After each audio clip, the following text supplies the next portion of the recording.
Hello friends, Manjusha cooking and ব্লগে আপনাদের একটা নতুন রেসিপিতে সবাইকে স্বাগত। বন্ধুরা, আশা করি গরমে ভালো আছেন। বেশি করে জল খাবেন, ছাতা নিয়ে বাইরে যাবেন।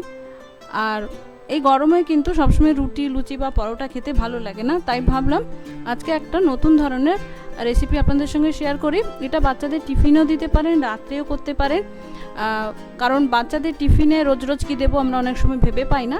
তো চলুন শুরু করি। প্রথমে আমি একটা বাটিতে নিয়ে নিচ্ছি কিছুটা ময়দা। আপনারা যেরকম করবেন সেরকম পরিমাণ নিয়ে নেবেন। আমি এখানে 3 জনের মতো করছি। এই ছোটো বাটিতে 1.5 বাটি মতো ময়দা নিয়ে নিলাম। দিয়ে দিচ্ছি একটু নুন আর জল দিয়ে আমি একটা স্মুথ পাতলা ব্যাটার করে নেব। খুব বেশি পাতলা না, আবার বেশি ঘনও না। এই যে এরকম, এর থেকে আর একটু পাতলা হবে, তবে একটু পরে আর একটু পাতলা করব। এখন এটা রেখে দিচ্ছি। এবার এই পুর ভরা পরোটাটার একটা স্টাফিং আমি করে নেবো। তার জন্য এখানে নিয়েছি একটা গ্রেট করা গাজর,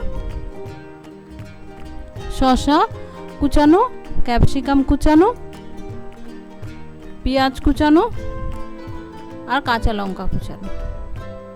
এগুলো সব একসঙ্গে আমি একটা বাটিতে নিয়ে নিলাম। দিয়ে দিলাম ধনে পাতা কুচানো,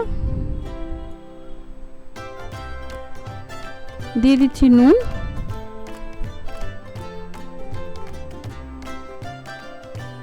দিচ্ছি একটু গোলমরিচ গুঁড়ো, দিচ্ছি কিছুটা টমেটো সস। আপনারা চাইলে কেচাপ ব্যবহার করতে পারেন, এই সসটা আমার ঘরে তৈরি করা। আর দিচ্ছি মেয়োনিজ।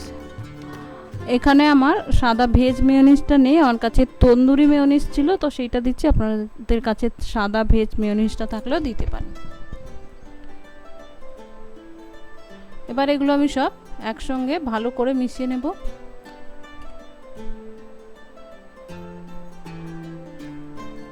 এবার এইদিকে যে ব্যাটারটা করে রেখেছিলাম সেখান থেকে আমি 2 হাতা মতো তুলে রাখলাম। এটা কেন রাখছি সেটা আমি পরে দেখাবো। এবার এতে দিয়ে দিচ্ছি 1 চামচ মতো তেল, সাদা তেল, আর দিচ্ছি একটা ডিম। এবার এটা আমি ভালো করে মিশিয়ে নেব। দেখুন, মিশিয়ে নেওয়ার পরে কিন্তু অনেকটা পাতলা হয়ে গেছে, কারণ ডিম আর নুন যেহেতু ছিল অনেকটা কিন্তু পাতলা হয়ে গেছে। চাইলে সামান্য জল দিয়ে এরকম ঘনত্বের করে নেবেন। এবার একটা ফ্রাইং প্যানে খুব হালকা অল্প একটু তেল ব্রাশ করে নিয়েছি আমি। এবার যে ব্যাটারটা বা গোলাটা করে রেখেছিলাম সেটা থেকে 1 হাতা দিয়ে এরকম ঘুরিয়ে আমি একটু, এবার মিনিট খানেক রাখার পরে আমি এটা একটু উল্টে দিচ্ছি। বেশিক্ষণ কিন্তু রাখার দরকার নেই, মিনিট খানেক পরে এরকম উল্টে দেবো। সাবধানে উল্টাতে হবে যেহেতু এটা পাতলা হয়েছে খুব। এবার ওই পিঠটাও খুব সামান্য 10-15 সেকেন্ড মতো করে নেব। দেখুন, তারপরে উল্টে দিচ্ছি। এটা কিন্তু উল্টো পিঠটা বেশি ভাজা যাবে না, তাহলে পরে যে আমি এটা মুড়বো বা ফোল্ড করব তাতে কিন্তু অসুবিধা হবে। এবার যে ফিলিংটা বা স্টাফিংটা তৈরি করে রেখেছিলাম সেটা দিয়ে দিচ্ছি।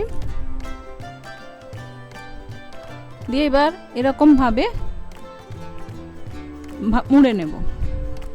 প্রথমে দুদিক দিয়ে মুড়ে, এবার আমি যে ব্যাটারটা তুলে রেখেছিলাম বা ময়দার ঘোলটা তুলে রেখেছিলাম সেটা এইভাবে আমি একটু ব্রাশ দিয়ে দুদিকে দিয়ে দেব। এবার খুব সাবধানে এভাবে আমি দুদিকটা আবার মুড়ে নেব।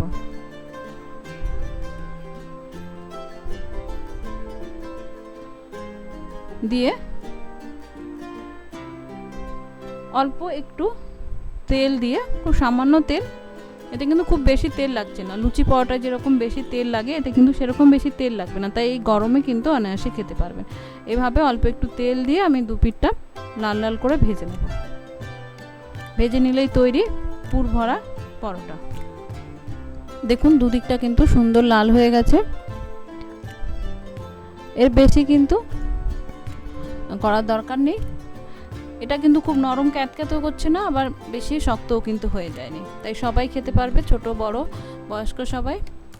তো বন্ধুরা, রেডি আমার পুর ভরা খুব সহজ সরলভাবে করা পরোটা।